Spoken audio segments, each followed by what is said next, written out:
Movie start होती है और हम देखते हैं कि एक लड़का और एक लड़की के सेम घर थे।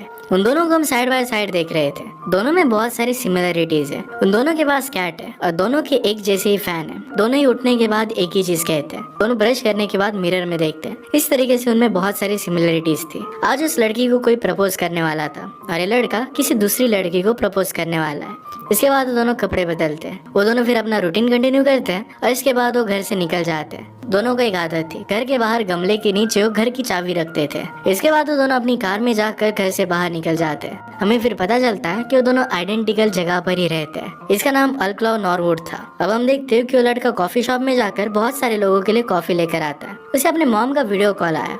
उसकी मॉम उसे अपने साथ रिंग ले जाने के लिए कहती है। उसे ये भी कहती है कि अपनी सर्दी की दवाई भी लेकर जाना और रिंग को भूलना मत। इसके बाद वो अपनी मॉम को बात कर कर ऑफिस चला जाता है। पैरेलल में हम देखते हैं कि सेम टू सेम वो लड़की अपनी मदर से बात कर रही थी कि आज उसने मुझे मिलने के लिए डिनर पर बुलाया है। आज वो शायद मुझे प्रपोज करेगा। हमें पता चलता है कि उस लड़की की सिस्टर की भी शादी हो रही थी। तो उसकी मदर उसे दोपहर में ब्राइडल शॉप में मिलने के लिए कहती है। उसने कहा कि फिर से लेट मत हो जाना। इसके बाद हमें पता चलता है कि उस लड़के का नाम है ग्रिफिन। वो अपने सारे फ्रेंड्स को कॉफी दे देता है। उसके फ्रेंड उसे बता रहे थे कि किस तरीके से उसे अपनी गर्लफ्रेंड को प्रपोज करना चाहिए। इसके बाद हमें उस लड़की का नाम पता चलता है। इसका नाम था मार्गोट और वो एक रियल एस्टेट एजेंट थी। वो अपनी ऑफिस में उसकी फ्रेंड से बात कर रही थी कि उसे अपनी बहन की ड्रेस सिलेक्शन में दोपहर पर जाना पड़ेगा। आज शाम उसकी डेट है। इसके बाद हम देखते हैं कि अपनी मदर और सिस्टर के साथ वो ड्रेस ट्रायल दे रही थी। यहाँ पर उसकी सिस्टर के साथ उसका झगड़ा हो जाता है। उसकी सिस्टर उसे कहती है कि जिस डेट के बारे में तुम कह रही हो, वो दोनों फिर और भी ज्यादा झगड़ने लग गए। सिस्टर ने कहा कि तुम मेरी वेडिंग में मत आना। मदर ये देख रही थी और उन दोनों में सुलह कर देती है। इसके बाद हम ग्रिफिन को देखते हैं। वो रिंग लेने के लिए ज्वेलर के पास आया था। सरप्राइजिंगली उसकी मदर भी वहीं पर पहुंच जाती है। वहाँ के एम्प्लॉय से अलग अलग सुंदर बॉक्स देने के लिए कहती है, पर उनके पास वो बॉक्स नहीं थे। इसके बाद मॉम ग्रिफिन से उसके प्रपोजल को रिपीट करवाती है। पहले तो ग्रिफिन मना करता है, पर मदर को कौन टाल सकता है, तो फिर वो बोल देता है। सब उसे अप्रिशिएट करते हैं। इसके बाद हम उन दोनों को रेस्टोरेंट में देखते हैं। हमें ऐसा लगता है कि वो दोनों एक दूसरे से बात कर रहे हैं, पर वो किसी और के साथ थे। वो दोनों अपने अपने पार्टनर से उन्होंने पूरे दिन में क्या किया इसके बारे में बात कर रहे थे। वहाँ की वेटर किसी को देखकर चौंक जाती है। एक्चुअल में वो चौंकी थी ग्रिफिन की गर्लफ्रेंड को देखकर। ग्रिफिन की गर्लफ्रेंड एक मॉडल थी। मार्गोट किसी और को डेट कर रही थी जो 3rd डिग्री ब्लैक बेल्ट था। यहाँ पर हम देखते हैं कि कीप जो मार्गोट की डेट था वो कहीं अलग ही बीन बजा रहा था। उसे रिलेशनशिप में नहीं रहना था। ग्रिफिन की गर्लफ्रेंड किसी के साथ फोटो खिंचा रही थी। हम देखते हैं कि मार्गोट फिर कीप को वहाँ पर छोड़कर वहाँ से निकल जाती है। पैरेलल में जब ग्रिफिन अपनी गर्लफ्रेंड को प्रपोज करता है तो उसकी गर्लफ्रेंड उसे किसी और दिन प्रपोज करने के लिए कहती है। ग्रिफिन इस बात के लिए ना कहता है। वो कहता है कि प्रपोजल मेरा है, पर्सनल होना चाहिए, इसे तुम पब्लिक इवेंट नहीं बना सकते। उसकी गर्लफ्रेंड फिर नाराज हो जाती है। मार्गोट ने जब अपने लिए उबर मंगवाए तब ग्रिफिन की गर्लफ्रेंड उसमें चढ़ जाती है। इसके बाद ग्रिफिन बाहर आता है। मार्गोट कहती है कि एक रूड लड़की मेरी उबर लेकर चली गई। नेक्स्ट सुबह मार्गोट को अपनी मदर का कॉल आता है। उसे उसकी सिस्टर की वेडिंग के लिए रेडी होने के लिए कहती है। इसके बाद हम ग्रिफिन को देखता है जो रेडी होकर नीचे जाता है और वहाँ पर अपनी गर्लफ्रेंड को देखकर सरप्राइज हो जाता है। इसके बाद वो एक दूसरे को सॉरी कहते हैं और फिर सुलह कर लेते हैं। उसकी गर्लफ्रेंड ने नोटिस किया कि ग्रिफिन ने उसका टूथब्रश यूज किया। इस बात से वो गुस्सा हो गए और ट्रस्ट के बारे में बात करने लग गए। जाते जाते फिर वो ग्रिफिन को रात में एक पार्टी के लिए इन्वाइट कर जाती है। ग्रिफिन इसके लिए उसे मना करता है क्योंकि उसे अपने फ्रेंड के साथ जाना था। अगले सीन में हम देखते हैं कि ग्रिफिन अपने फ्रेंड्स के साथ एक बाथ हाउस की पार्टी में आया हुआ था। सब लोग वहाँ पर मसाज करवा रहे थे। ग्रिफिन अपने दोस्तों से बात करता है और उसकी गर्लफ्रेंड उसे सपोर्ट करती है। इसके बाद वो सब लोग मिलकर एंजॉय करते हैं और सब लोग बहुत ड्रंक हो गए। ग्रिफिन फिर अपने सारे फ्रेंड्स को कैब में भेज देता है। इसके बाद हम मार्गोट और उसकी फ्रेंड को देखते हैं जो एक ब्यूटी पार्लर में बैठे थे। मार्गोट बहुत ही दुखी थी। वो दोनों मिलकर फिर एक प्लान बनाते हैं। किप को किसी ने देखा नहीं था तो किसी और को एज अ किप वो लेकर जा सकती है। किसी को भी वो टिंडर वगैरह से पिकअप कर सकती थी। दूसरी तरफ ग्रिफिन अपने घर पर आता है और अपनी चाबी ढूंढ रहा था, पर उसे वो मिलती नहीं। वो फिर अपनी स्पेयर चाबी गमले के नीचे से निकाल कर अंदर आ जाता है। अंदर आकर वो फ्रिज से आइसक्रीम निकाल कर खाता है। उसे आइसक्रीम जरा अलग लगती है। अंदर जाकर फिर उसने शॉवर लिया और फिर वो सो जाता है। मार्गोट भी थोड़ी देर में अपने घर पर आती है। आकर अपने बेड पर वो सो रही थी और तभी वो ग्रिफिन पर गिर गए। ग्रिफिन इस बात से शॉक हो जाता है और चिल्लाने लगता है। दोनों यहाँ पर एक दूसरे को देखकर शॉक हो गए थे। दोनों कहते कि तुम कौन हो। वो दोनों को लग रहा था कि उनका हाउस है। ग्रिफिन को लग रहा था कि उसका हाउस है, पर वो मार्गोट के हाउस में आ गया था। मार्गोट उसे चोर समझकर पुलिस को कॉल लगा देती है। पुलिस ने कॉल उठाया तो मार्गोट ने कहा कि मेरे घर में कोई घुस कर आया है। पुलिस कहती है कि अगर आपके पास कोई हथियार है तो उसका आप यूज कर सकते हो। ग्रिफिन फिर डर कर नीचे गिर जाता है। इसके बाद फिर मामला शांत होता है। मार्गोट की डोर बजती है। मार्गोट ने डोर खोला तो वहाँ पर कीप खड़ा था। वो अपना टक्स सूट लेने के लिए आया हुआ था। वो दोनों बात ही कर रहे थे, तभी ग्रिफिन सीढ़ियों से नीचे गिर जाता है। कीप मार्गोट से पूछता है कि ये कौन है, यहाँ पर कर क्या रहा है। ग्रिफिन ने कहा कि मैं एक लॉयर हूँ और तुम्हें शर्म आनी चाहिए क्योंकि तुमने मार्गोट के साथ ब्रेकअप किया। अब मार्गोट चाहती थी कि कीप उसकी जिंदगी से पूरी तरीके से चला जाए और इसी वजह से उसके सामने वो ग्रिफिन को किस कर लेती है। कीप फिर वहाँ से चला जाता है। इसके बाद मार्गोट ने ग्रिफिन से माफी मांगी कि उसने उसके साथ ऐसा किया। मार्गोट उसे कहती है कि मेरी सिस्टर की वेडिंग है और मेरे साथ आने के लिए अब कोई भी नहीं है, अगर तुम चाहो तो मेरे साथ आ सकते हो। उसे हेल्प मांग रही थी। ग्रिफिन ये सुनकर वहाँ से चला जाता है, पर वो थोड़ी देर में वापस आ गया। उसे कहता है कि वेडिंग में 8 बजे से पहले मुझे वापस जाना पड़ेगा। ग्रिफिन के हाथ सुनकर मार्गोट बहुत ही ज्यादा खुश हो गए। वो दोनों फिर वेडिंग में जाने के लिए रेडी हो जाते हैं। मार्गोट उसे कहती है कि वेडिंग में तुम्हें कीप बनकर आना पड़ेगा। उसने ग्रिफिन को वही सूट दे दिया जो उसने कीप के लिए बनवाया था। वो दोनों फिर एक दूसरे के सामने इंट्रोड्यूस करते हैं और फिर वेडिंग में जाने के लिए रेडी हो गए थे। वो गाड़ी में बैठे तो एक तो गाड़ी शुरू नहीं होती। मार्गोट भी बहुत ही थकी हुई थी। इसके बाद दोनों सीट चेंज कर लेते हैं। यहाँ पर दोनों अपनी अपनी डेट के बारे में बात कर रहे थे। मार्गोट क्लेमेंटाइन के बारे में जानने के बाद उसे कहती है कि क्लेमेंटाइन एक फ्रूट को सिंपलाइज करता है। वो बाहर से ऑरेंज और मीठा दिखता है, पर जब आप उसे टेस्ट करते हो तो बहुत ही गंदा होता है। इसके बाद मार्गोट ग्रिफिन को जल्दी से गाड़ी मोड़ने के लिए कहती है। गाड़ी ड्रिफ्ट होकर स्नो में जाकर लगी। जहाँ मार्गोट को अपनी सिस्टर के लिए ब्राइडल सूट पिकअप करना था, वो शॉप अब बंद हो चुका था। मार्गोट फिर शॉप के पीछे गई, पर वहाँ से भी ये बंद था। मार्गोट कहती है कि मैं यहाँ से चढ़ सकती हूँ। ग्रिफिन ने कहा कि ये तो चोरी है, पर इसके सिवा और कोई भी ऑप्शन नहीं था। ग्रिफिन ने कहा कि मेरी हाइट तुमसे ज्यादा है, मैं इस पर आसानी से चढ़ सकता हूँ। इसके बाद दोनों अंदर जाने की बहुत कोशिश करते हैं। ग्रिफिन अंदर जाकर फिर वेल लेकर आता है। जैसे ही वो कार में बैठे तो कार का इंजन डाउन हो गया था। दोनों को फिर चलकर ही जाना पड़ता है। चलते चलते दोनों अपनी फैमिली के बारे में बात करते हैं, कैसे ग्रिफिन एक लौता ही बेटा था, सारी जिम्मेदारियां उसे उठानी पड़ती है। मार्गोट भी उसे अपनी सिस्टर के बारे में सारी बातें बताती है। तभी वहाँ पर एक घोड़ा गाड़ी आई।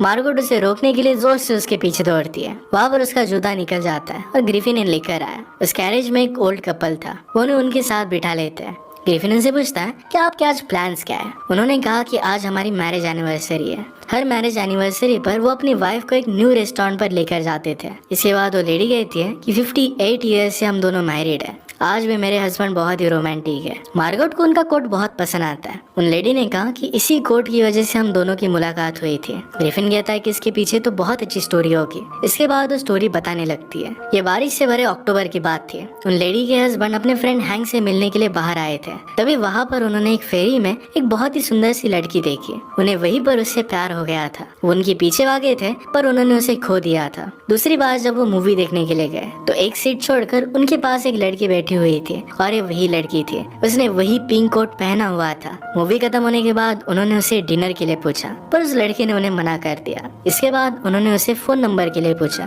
पर फिर भी उसने मना कर दिया था। एक दिन फिर वो अपने फ्रेंड से मिलने के लिए गए थे और फिर से उस लड़की से मिले। उसी के बाद से उन दोनों की रिलेशनशिप की शुरुआत हुई थी। थोड़ी देर उन्होंने बात की और लेडी कहती है कि हमें लेने के लिए हमारा बेटा आने वाला है।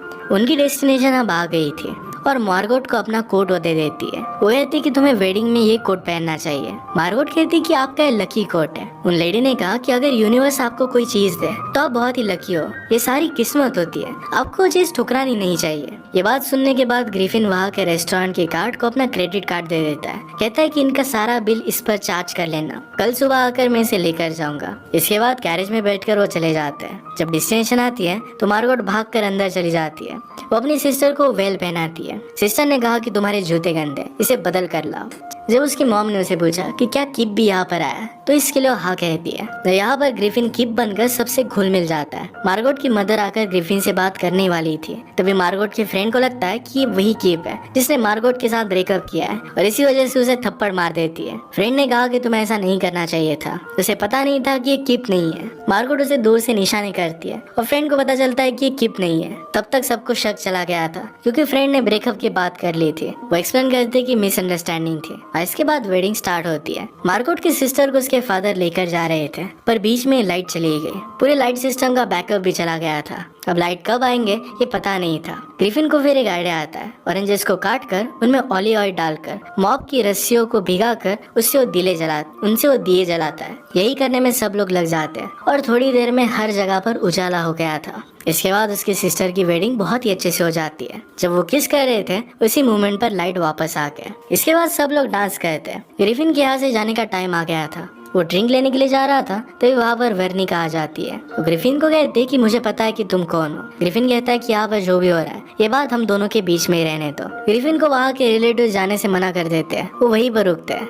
उसे क्लेमेंटाइन का कॉल आता है और उसे बात करने लगता है। वो कहता है कि मेरे फ्रेंड को एक इमरजेंसी है और इसी वजह से मुझे ये वेडिंग अटेंड करनी पड़ेगी। सब लोग फिर ग्रिफिन को फोटोशूट के लिए बुलाते हैं और सबका बहुत ही अच्छा फोटोशूट हुआ। ग्रूम एक स्पीच देता है। ग्रूम कहता है कि मैं मेरी वाइफ से फूड पॉइजनिंग की वजह से मिला था। उसे फूड पॉइजनिंग हुई थी और फिर वो हॉस्पिटल चला गया। वहाँ जो नर्स उसका ख्याल रख रही थी वही आज उसकी वाइफ है। इस बात पर सब लोग उसे चेयर कहते हैं। इसके बाद सब लोग ग्रिफिन को स्पीच देने के लिए कहते हैं। ग्रिफिन फिर वो किस तरीके से मार्गोट से मिला इसकी एक फेक स्टोरी बना देता है। ये सब लोगों को कहानी बहुत पसंद आई। सब लोग फिर मिलकर डांस कर रहे थे। तभी उसी मोमेंट पर वहाँ पर रियल कीप आ जाता है। सब कुछ फिर डिस्ट्रॉय होने लग गया। थोड़ी देर में ग्रिफिन और रियल कीप के बीच में फाइट होने लगती है। कीप गुस्सा था क्योंकि ग्रिफिन ने उसका टक्सीडो पहना था। फाइट के दौरान सब लोगों को एक्चुअल में क्या हुआ है सब कुछ पता चल जाता है। मार्गोट फिर वहाँ से रोते रोते चली गई। ग्रिफिन उसके पीछे जाता है और उसे सॉरी कहता है। वो दोनों बात कर रहे थे तभी वहाँ पर कीप आ गया।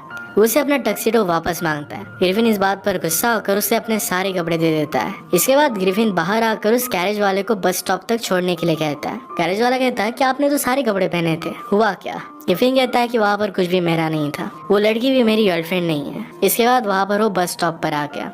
वहाँ से जाने वाले लोग उसे एक जंप सूट दे देते हैं ताकि इसे वो पहन सके। वो फिर होटल पर पहुँचता है और अंदर चला गया। इसके बाद हम मार्गोट को देखते हैं। अपनी फ्रेंड के साथ बात कर रही थी। वो कहती कि उस लड़के का नाम है ग्रिफिन और एक मॉडल जिसका नाम है क्लेमेंटाइन इसे शादी करने वाला है। वो और उसकी फ्रेंड किस्मत की बातें करते हैं। इसके बाद ग्रिफिन अपने लिए ड्रिंक मंगवाता है। तभी वहाँ पर क्लेमेंटाइन आ जाती है। उसे हर एक चीज के बारे में पूछ रही थी और पूछती कि तुम्हारा टक्सीडो कहाँ है और पूछती कि तुम्हारे कपड़े कहाँ पर है। अब हम पैरेलल में देखते हैं कि क्लेमेंटाइन उसे प्रपोज करने के लिए रेडी हो रही थी और पैरेलल में कीप मार्गोट को प्रपोज करने के लिए रेडी हो रहा था। इसके बाद एक की मूवमेंट आता है। ग्रिफिन अपनी स्पीच देता है और वो प्रपोजल से पीछे हट जाता है। पैरेलल में मार्गोट ने भी कीप का प्रपोजल रिजेक्ट कर दिया था। मार्गोट फिर उसे हमेशा के लिए गुड बाय कह देती है। ग्रिफिन भी वहाँ से निकल जाता है और उसे सॉरी कह देता है। ग्रिफिन अपने घर पर आकर कैट को फीड करके सो गया। मार्गोट भी बहुत ही सैड थी। तभी उसकी सिस्टर उसके पास आती है। उसे कहती है तुम्हें इस तरीके से बनने की जरूरत नहीं है, तुम जो करना चाहती हो तुम्हें वही करना चाहिए।